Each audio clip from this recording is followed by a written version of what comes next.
They threw a stack of dollar bills at my feet and told me to clean the grease off their luxury sports car. My own cousin, wearing a designer suit bought with my family's old money, looked down at me with absolute disgust. He laughed, telling the wealthy friends around him that I was nothing but a low-life mechanic, a failure who begged for scraps at the family-owned garage. The girl standing next to him, the one who had promised to love me forever until she found out I was just a worker, didn't even look at me. She just stepped over the money, her high heels clicking on the cold concrete, leaving me behind in the dark. They thought they had humiliated me. They thought they had successfully crushed the quiet, silent man who wore a stained uniform and never raised his voice. They called me a disgrace to the family name, a penniless shadow who didn't deserve to breathe the same air as their high society circle. But as I knelt there on the cold floor, looking at the money scattered in the oil, I didn't get angry. I didn't argue. Instead, a cold, quiet calm settled over my soul. Because what they didn't know, what my arrogant family completely forgot, was who actually signed the paychecks for every single person in that building.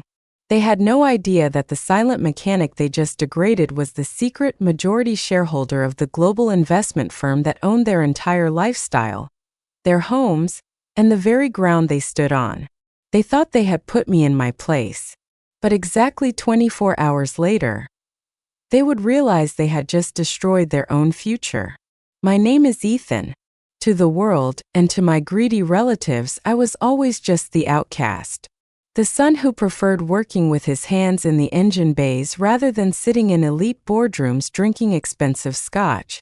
When my father passed away 2 years ago, he left our massive corporate empire, Vance Global, in the hands of a board of directors until his true successor was officially named. My uncle and his arrogant son, Julian, immediately moved in to grab the power.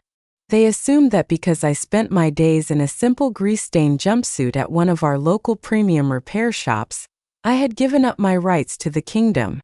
They took over the main mansion, drove the company-owned luxury fleet, and began treating the business like their personal playground. I stayed silent. Not because I was weak, but because my father always taught me that to truly understand an empire, you must first understand the people who build it from the bottom. I wanted to see who was loyal, who was greedy, and who would turn into a predator the moment they thought the king was gone. The answer came much faster than I expected. Yesterday morning, the regional manager of the high-end garage where I worked called an urgent meeting.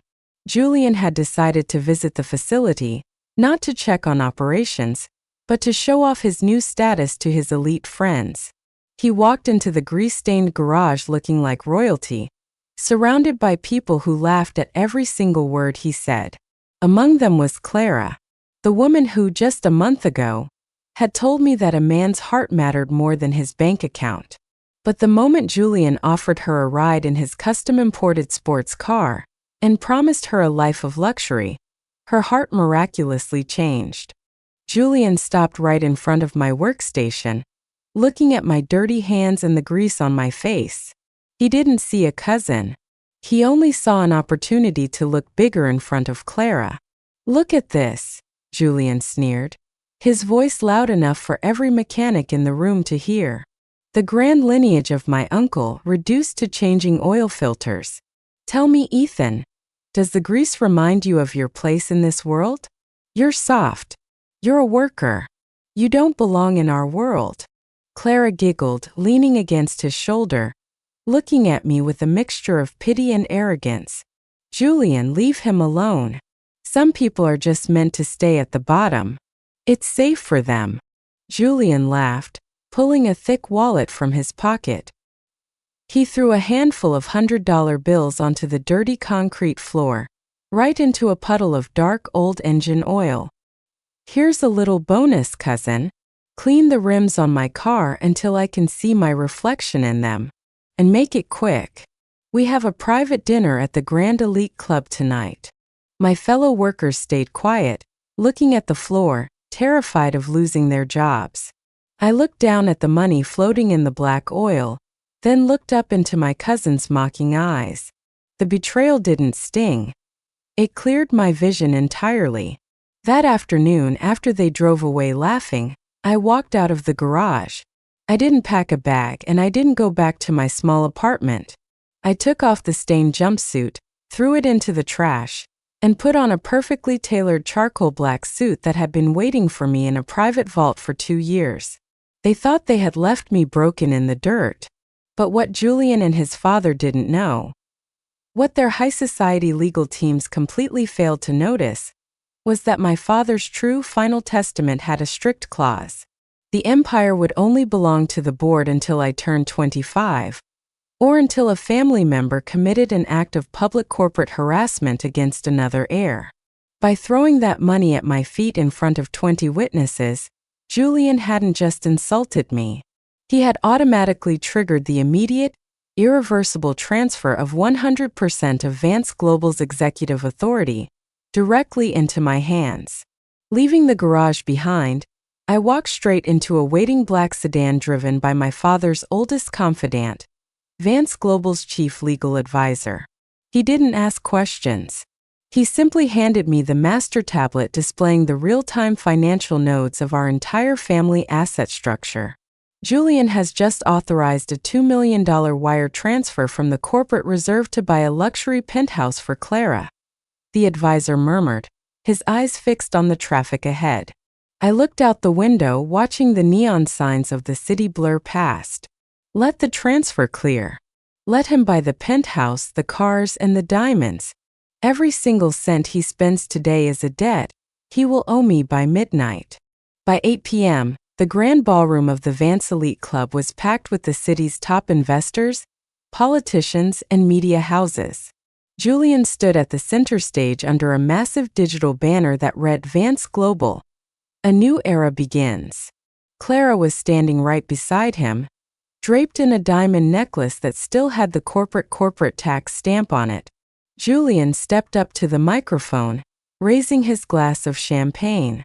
"Ladies and gentlemen," he boomed, his voice dripping with arrogance, "my father and I have successfully streamlined Vance Global.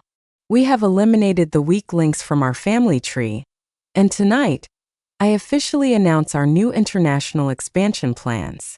The crowd erupted into applause. Clara looked at him as if he were a god.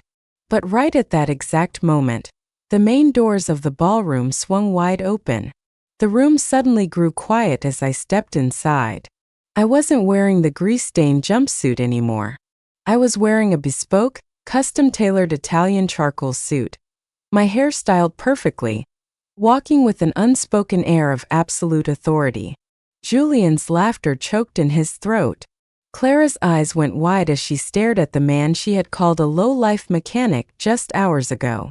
"What is the meaning of this?" Julian shouted into the microphone, his face flushing with anger. "Security! Why is this garbage-tier worker inside a private VIP event? Throw him out immediately." 2 security guards rushed toward me, but before they could lay a finger on my jacket, the chairman of the board of directors stepped onto the stage, holding a certified federal document. "Stand down," the chairman's voice echoed through the speaker system, completely cutting off Julian's microphone. "You are looking at the true legal heir, and the 65% majority owner of Vance Global." Security stepped back. The silence in the grand ballroom was deafening. The media cameras instantly pivoted away from Julian and flashed directly onto my face. Julian stumbled backward, knocking over his champagne glass. "This is a joke. He's a mechanic. He works for tips. Look at his hands." I walked up the stairs of the stage slowly, every step echoing through the silent room. I stood right in front of Julian, looking down at him with an unbothered, freezing calm. "You're right, Julian." My voice was smooth, quiet, but carried perfectly through the room. "I do know how to clean grease. And today, I am cleaning the corruption out of my father's company." I nodded to the chief legal advisor, who stepped onto the stage with 3 federal financial investigators. "Julian Vance," the investigator announced loudly into the crowd. "Under the strict corporate bylaws of Vance Global, Your actions this afternoon, specifically the public harassment and financial intimidation of a primary shareholder, triggered an immediate clause in the late Arthur Vance's will. Your executive powers are permanently revoked. Furthermore, you are under arrest for the unauthorized embezzlement of $2 million used to purchase a private property earlier today. Clara gasped, instantly taking a step away from Julian, her face pale with terror. She looked at me, her lips trembling. Please, I didn't know. I was forced to say those things. I always believed in you. I didn't even look at her. I turned my gaze to Julian, whose hands were now shaking as the federal officer stepped forward with the cold steel handcuffs. The sports car you drove to the garage today? It has already been repossessed, I whispered to him, just loud enough for Clara to hear. The penthouse you promised her? The transaction was canceled 10 minutes ago. Everything you thought you owned was built on my silence. And my silence ends tonight. Right there, in front of the flashing lights of the city's elite press, my cousin was forced to his knees, his hands locked behind his back in cuffs. He wept, begging his father to help him, but his father was already being escorted out of the building by a separate security team. The crowd that had been cheering for Julian seconds ago now turned their backs, rushing to line up and introduce themselves to the new king of Vance Global. A day later, I stood by the large glass window of the executive suite on the 50th floor. The city looked small from up here, but my heart felt entirely grounded. Julian and his father are now facing federal grand jury charges with no bail option, because the company accounts they drained belonged completely to a closed estate trust. Clara sent me dozens of messages, weeping, begging for a second chance, but those messages went straight into the deleted folder. She chose the glitz of a stolen crown, so now she can watch from the sidelines as the real empire moves forward without her. I looked at my hands. They were clean of grease now, but the lessons I learned in that dirty garage would stay with me forever. Arrogant people think that money gives them the right to look down on those who work in the dirt. They forget that the person holding the wrench might just be the one who owns the entire building. True wealth isn't about showing off a designer suit or throwing dollar bills at someone's feet. It is about character, patience, and knowing exactly when to let the predators destroy themselves. They thought they had broken my spirit in the oil puddles, but they only cleared the path for me to claim my throne.